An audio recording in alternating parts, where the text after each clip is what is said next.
Bateauscopie, Bateauscopie Nicolas Venance, Bateauscopie, une émission d'ActuNautique. Bonjour et bienvenue à vous sur Bateauscopie. Alors aujourd'hui, chers amis, sur Bateauscopie, vous allez être des petits vénards puisque je vous propose d'être les tout premiers à monter à bord du Jeannot Yachts 65. C'est une des grandes nouveautés voiles de Jeannot cette année. Voilà, ce bateau, je vous propose de découvrir depuis le vieux port de Cannes. 20 nœuds de vent aujourd'hui à Cannes. Le temps est un peu bouché, mais ce n'est pas très grave. Pour découvrir ce bateau, je vous propose de rencontrer tout de suite Jean-Luc Payat, responsable commercial Jeannot Yachts. Jean-Luc, bonjour. Bonjour Nicolas.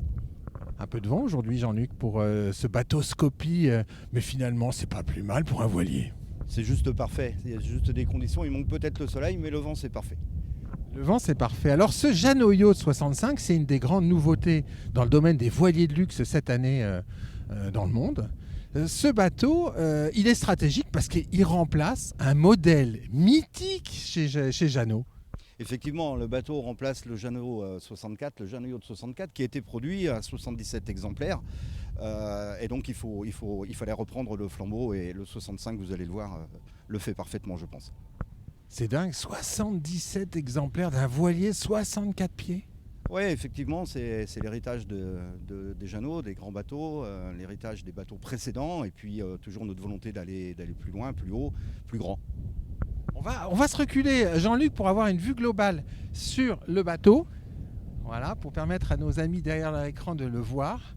Quel était le cahier des charges quand vous avez décidé de remplacer le 64 par le 65 ? Le cahier des charges est toujours de plaire aux clients. Il faut vraiment séduire. Donc on n'a pas hésité à faire appel une nouvelle fois au cabinet Philippe Briand pour aller encore plus loin dans le design. Et on voit ici le pont et particulièrement le coach roof avec ses yeux latéraux qui sont très expressifs. Et puis on a apporté encore plus de modernité. Et on va le voir également, particulièrement l'accès et les passes avant inclinées qui permettent de faire le tour du bateau vraiment aisément sans aucune marche. Alors moi, là, une chose qui me plaît tout de suite, c'est l'intégration de la delphinière et puis cette étrave puissante pour fendre l'eau. Effectivement, on en a profité pour inverser l'étrave et intégrer cette delphinière qui protège parfaitement bien la ferrure d'étrave en inox. Tout ça dans un souci d'intégration parfaite. On voit ici même les taquets qui sont rétractables. C'est une option, mais qui permet de baisser les taquets quand on est en navigation. Et ensuite on découvre le roof, donc cette signature Jeannot Yacht. On reste bien dans nos principes et dans notre ADN. C'est magnifique, cette petite paupière avant qui vient mourir sur le pont. Il y a une dynamique, il y a un effet de style. On va se reculer un peu pour que tout le monde puisse l'admirer. C'est incroyable la puissance que ça donne à la ligne de roof.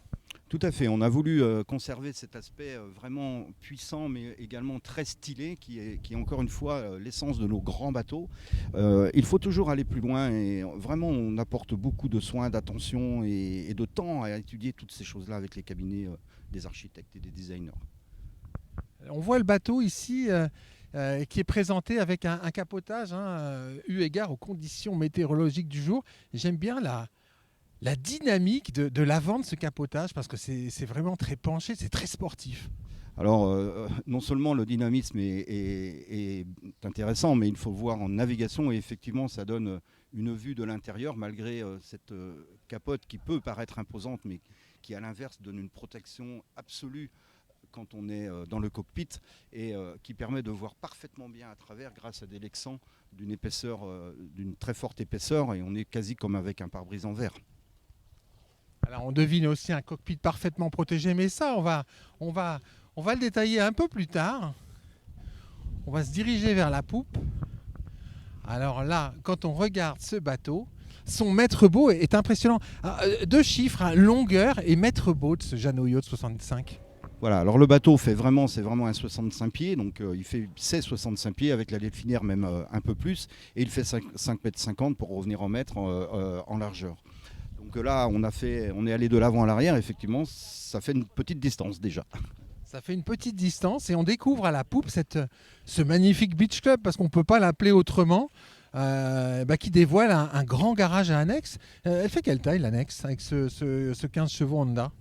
Eh bien, l'annexe fait 2,90 m, celle-ci, avec une console qui est repliée dedans, le moteur qui se replie, et on le devine, il y a un rail sur le plafond du garage qui permet d'aller prendre l'annexe, de la faire pivoter. C'est un chariot Arken qui la maintient, donc ça pivote parfaitement bien avec le treuil électrique qui est dedans. Donc extrêmement simple. On voit aussi la passerelle rétractable. Bon, on va pas faire languir nos amis derrière les écrans plus longtemps pour les faire monter à bord de ce Jeannot Yachts 65. Petit escalier qui va bien. Bon, je résiste pas à commencer notre visite par la proue.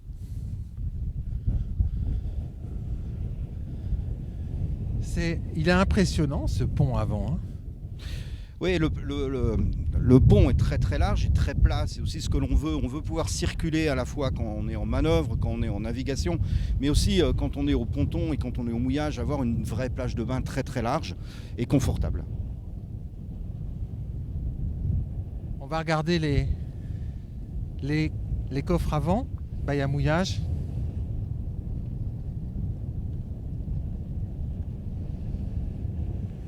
On est en direct là, hein, donc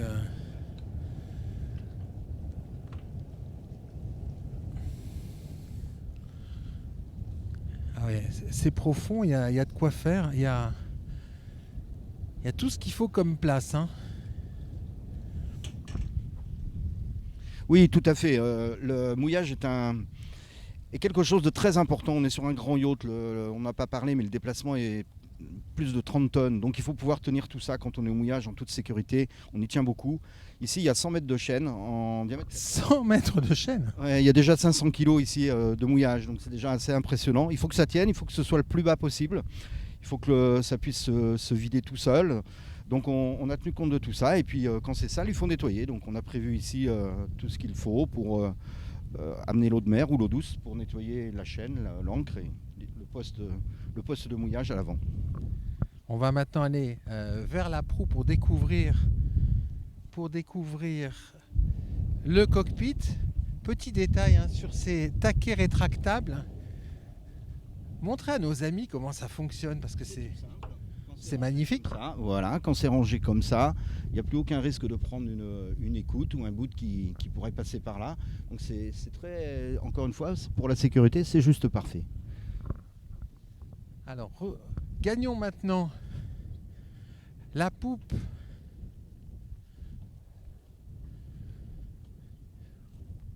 Pour profiter une fois de plus de ces passes avant qui s'abaissent sur l'arrière du bateau. Ça, c'est une spécificité, c'est une invention de chez Jeannot. On ne répétera jamais trop que ces passes avant offrent un confort et une sécurité de déplacement à bord qui sont ultimes. Hein. Absolument, c'est assez exceptionnel. J'ai coutume de dire aux clients, vous pouvez prendre vos patins à roulettes, votre patinette ou tout engin à roulettes et vraiment passer par la passerelle, faire le tour du bateau, ressortir. Et dans la réalité, on pourrait vraiment le faire. Tout ça pour dire que vraiment l'ergonomie est très soignée et que c'est un bateau où on ne fatigue pas à monter, descendre toujours des marches. On risque d'ailleurs parfois de se faire un peu mal. Donc ici, on a gommé tous ces défauts, on va dire. On est sur un voilier de grand voyage. Un voilier hauturier, un voilier de luxe.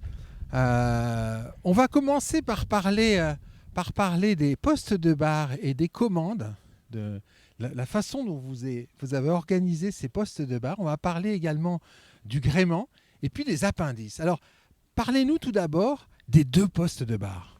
Voilà, donc le poste principal qui est le poste de commande où il y a la commande moteur. Ce bateau est équipé d'un 180 chevaux Volvo avec commande électrique. Donc c'est très pratique en hauteur qui peut être accessible d'ailleurs quasi des 2 postes. Ensuite, un élément très important aujourd'hui et quasi indispensable sont les propulseurs. Donc ce bateau est équipé de 2 propulseurs, un propulseur avant, un propulseur arrière, en tunnel et rétractable ici, qui permet, y compris dans des conditions comme on a ici aujourd'hui, qui sont quand même sévères, pour sortir de l'emplacement. Sans propulseur, ce serait difficile. Avec le propulseur, je ne dis pas que c'est un jeu d'enfant, mais ça devient largement accessible et acceptable pour les marins qui ne sont pas forcément confirmés comme on peut l'être. avec une possibilité, c'est une sorte d'encre virtuelle quand on arrive au ponton pour coller le bateau contre le ponton le temps d'aller passer les amarres. Effectivement, et ça permet d'avoir un équipage très réduit. Donc, de toute façon, c'est de la sécurité, encore une fois. Ça aide et ensuite, c'est de la sécurité. Alors pour tout ce qui est organisation des manœuvres, là, tout est ramené au poste de barre. Alors, tout est ramené au poste de barre et les deux winches qui sont sur les îloirs on peut tous les opérer avec les boutons qui sont ici. Donc, ces boutons de ce côté-là actionnent les winches de l'autre côté quand on est à la barre. À l'inverse, celui-ci actionne ceux qui sont de l'autre côté et encore de ce côté-là, ici, on peut actionner directement le winch qui est près de la barre. Donc, en étant ici à cette position, on peut actionner les 4 winches indifféremment. Ça, c'est hyper bien pensé. En plus, c'est très ergonomique dans le positionnement par rapport à la barre et par rapport aux mains. Par rapport, pardon. Par rapport à la barre et aux mains. Oui, alors il faut que ce soit accessible sans bouger vraiment de la barre parce qu'on a quand même besoin d'être à la barre et il faut en même temps que ce soit bien protégé. Donc c'est pour ça qu'on l'a mis derrière les mains courantes pour éviter par exemple de s'appuyer dessus quand on est en navigation, particulièrement quand on est nombreux à bord. Main courante, petit détail, qui n'en est pas un, ces mains courantes. On devine tout de suite leur usage. Mais alors, où est-ce qu'on met les drisses et les boots en navigation? Ah ben, on a pensé à tout, ça se voit pas, mais je vous montre. Regardez, on a un artifice très intéressant qui est un coffre qui à la fois devient un dossier pour les gens qui sont dans le cockpit. Et donc on a un cockpit complètement fermé, confortable, où on peut s'appuyer en regardant vers l'avant, ce qui est très très rare. Et puis à l'intérieur, on peut ranger tous les bouts. Bon, ici on était prêt à aller naviguer, on ne les a pas mis à l'intérieur, c'est pour ça que vous ne le voyez pas. Et on a le système de blocage pour éviter bien sûr que ça retombe. Donc pour le fermer, on fait ça, et voilà. Très simple. Alors maintenant, on va se retourner vers la poupe pour découvrir cette cuisine pop-up. Voilà, on est sur un yacht, on est sur un bateau familial qui va permettre d'accueillir beaucoup de monde à bord. Et forcément, quand on a du monde, ce que l'on aime faire sur un bateau, c'est cuisiner et se faire plaisir. Tout à fait. Et là aussi, il faut que ce soit simple. Donc, nous avons intégré dans la banquette arrière, qui est une option d'ailleurs, mais quand elle arrive comme ça équipée, on a une cuisine qui est montrée. Je peux vous montrer, on peut la baisser simplement. Alors, on va la baisser, cette cuisine. C'est mécanique, c'est pas électrique, donc là, c'est hyper fiable, ça. Tout à fait. C'est très simple. Il y a l'électricité pour la plancha, l'eau chaude, l'eau froide, et puis le frigo qui est ici. En l'occurrence, il a un peu servi parce qu'il pleuvait ce matin. Oui, on n'a pas toujours du soleil quand on fait des essais de bateau. Ça, c'est hyper pratique. Et puis, on peut aussi s'allonger pour s'en servir comme d'un bain de soleil. J'imagine que le dossier se transforme en dossier pour avoir de quoi s'allonger à l'arrière.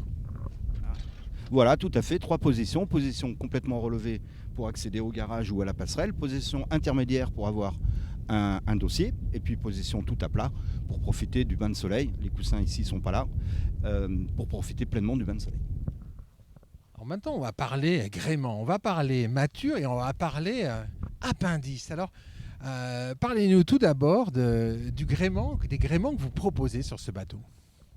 Alors le bateau est livré déjà avec un mât en standard, avec un mât en rouleur et un foc autovireur. C'est la base du bateau. Ensuite on peut agrandir la surface du foc avant en mettant un foc à recouvrement, un génois à recouvrement, qui nécessite d'avoir des rails sur le passe-avant. On peut ajouter une trinquette, donc on fait dans ce cas-là un côtre. Tout ça avec le mât en rouleur. L'autre version c'est le mât classique. Donc le mât classique, on a le même principe. Et en plus, on a une grand voile full button avec une baume canoë. Le mât peut être en aluminium ou pas. Quelle est la surface de toile on va dire standard. Ouais, alors on veut toujours, c'est notre demande à l'architecte, donc Philippe Briand, on veut que le mât qui est livré en standard soit suffisant pour le bateau. Il ne s'agit pas d'avoir un mât en rouleur et un foc donc qui est autovireur qui soit sous-dimensionné. Donc on donne la priorité à au mât standard, qui doit être suffisant dans toutes les conditions d'utilisation.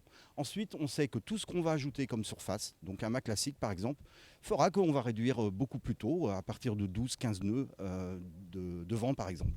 Donc le mât standard est largement dimensionné pour faire avancer ce grand bateau de plus de 30 tonnes. Et quel type d'appendice proposez-vous? 2 quilles, donc un tirant d'eau de 2,30 m, un autre qui fait quasiment 3 mètres, sachant que la majorité de nos clients vont prendre la quille plus courte, quitte à porter quasiment 1 tonne de plus encore que par rapport à la quille longue, parce que ça donne un accès beaucoup plus facile à beaucoup d'endroits, dans les ports, aller faire le plein, etc. Donc la majorité prennent une quille courte, 2,30 m. C'est déjà pas mal.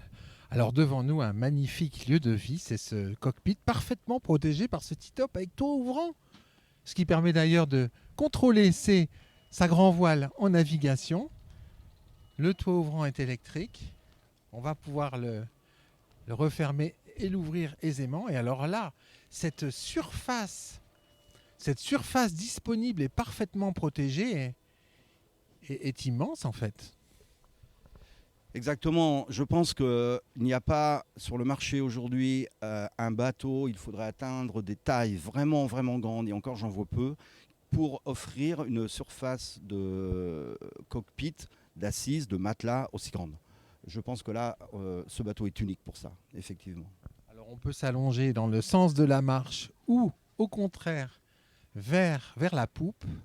On peut accueillir une bonne dizaine de personnes autour des 2 tables, électriquement abaissables, et ce qui permet de disposer d'immenses bains de soleil si on ouvre le toit ouvrant.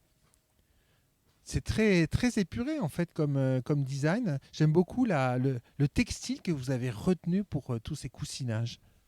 Oui, le textile est un peu moins plat, on va dire, et donne du caractère à la sellerie. On avait souvent coutume de mettre un tissu comme l'étoile de Bimi de Capote, la Célis. Ce tissu est vraiment d'abord solide, facile à nettoyer, et puis assez sympa à regarder et à utiliser. On va maintenant découvrir le carré de notre Jeannot Yachts 65, avec tout d'abord une vue panoramique. C'est incroyable la clarté à bord et ce style moderne apaisé. Complètement. Il faut donner un esprit dégagé à tous les aménagements pour que quand on entre, on ait vraiment ce besoin qu'on peut avoir de sérénité, de repos. Donc le bateau est pensé comme ça, pour ça. On a fait appel au designer Andrew Winch pour faire ça. Et je pense qu'il l'a assez bien réussi. En tout cas, nos clients l'apprécient. On rentre dans ce carré pour découvrir tout de suite à bâbord une cuisine latérale un peu enfoncée dans le style des yachts en fait. Complètement, on est dans ces tailles-là, on l'appelle yacht. On amène du monde, on va loin, il faut donc beaucoup de capacité et il faut tous les appareils ménagers utiles et nécessaires. Notamment une très grande capacité froid que l'on voit ici. Si on prend un peu de recul, sur tribord, un grand carré salon. Oui, le carré est immense, il est très long et très, très profond. Et puis on a ici la table luxe qui peut bouger, qui fait une table de salon ou bien une table à dîner. Je vais vous la déplier, vous allez comprendre vite. Alors, démonstration. Effectivement, là, on va pouvoir accueillir ses amis à bord, non plus dans le cockpit, mais à l'intérieur. Idéal pour jouer aux cartes le soir. On rehausse la table.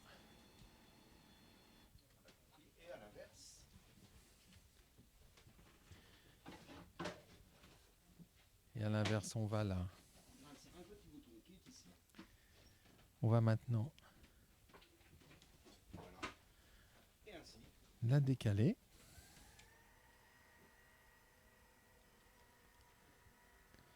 Et là, on a une table basse, style salon.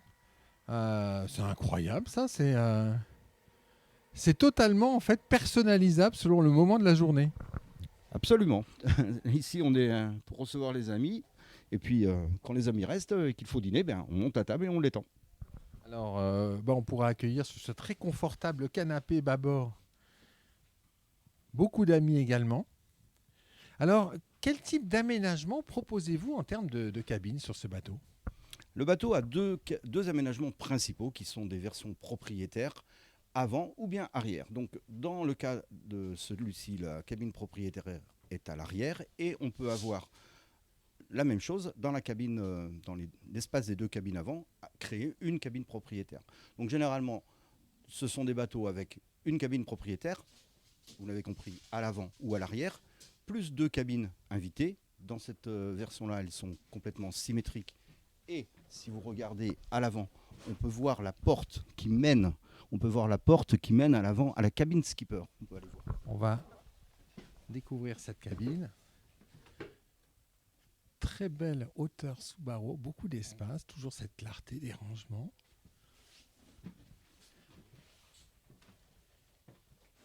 Une belle salle de bain avec douche séparée. Et là, on va ouvrir l'accès à la cabine skipper sous ta voile avant. Très clair, deux couchettes. Accès extérieur. Douche séparée.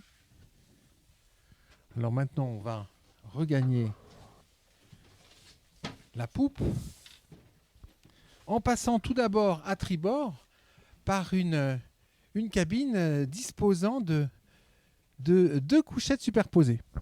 Voilà, la majorité des bateaux, donc, avec leur cabine propriétaire et deux cabines invitées, ont souvent le besoin, la nécessité, l'envie d'avoir une cabine supplémentaire qui peut servir à des invités de dernier moment, qui peut servir à des équipages également, qui peuvent vivre à l'intérieur, ou bien tout simplement de rangement, parce qu'encore une fois, c'est un bel espace pour faire du rangement. Très bel espace de rangement. On va maintenant se faire plaisir avec la suite propriétaire arrière. Mais juste avant, découvrons les toilettes de jour, salle de bain de jour. Voilà. Même niveau de finition que dans le reste du bateau. Et puis la suite propriétaire. Voilà. Alors ça, c'est une suite propriétaire pleine largeur. Exactement, pleine largeur, pleine hauteur également, puisque vous voyez les volumes et la hauteur sous barreau est assez exceptionnelle. La nouveauté du nouveau pont du 65 est aussi dans cette cabine, puisque vous avez une vue quasi panoramique en hauteur avec ces grands vitrages qui donnent vers l'extérieur beaucoup de lumière, beaucoup de clarté. On a l'impression d'être dehors en même temps, c'est assez unique. Je pense que là encore, sur le marché, ce bateau n'a pas d'égal. Il est simplement unique. Et ce type de cabine avec la longueur de lit, la largeur de lit, plus tous les accessoires autour, et on va voir la salle d'eau avec la douche, est exceptionnel. Très belle salle de bain.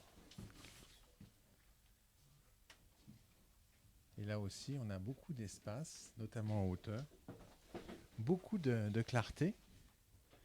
Jean-Luc, notre visite touche maintenant à sa fin. Alors, il est accueilli comment, ce bateau ? Parce que c'est la grande nouveauté 2022. Il vient d'être présenté à Cannes. Mais si je ne m'abuse, il a déjà séduit un certain nombre de plaisanciers. Oui, évidemment, on a commencé bien sûr à le commercialiser, à le vendre. Il faut dire qu'il est construit donc à Monfalcone en Italie, dans les nouveaux chantiers du groupe. Et j'ai amené déjà une petite dizaine de clients et on a effectivement une petite dizaine déjà de commandes. C'est le numéro 1. Il a fait le tour de l'Italie, il est ici et ça va faire des petits, c'est sûr.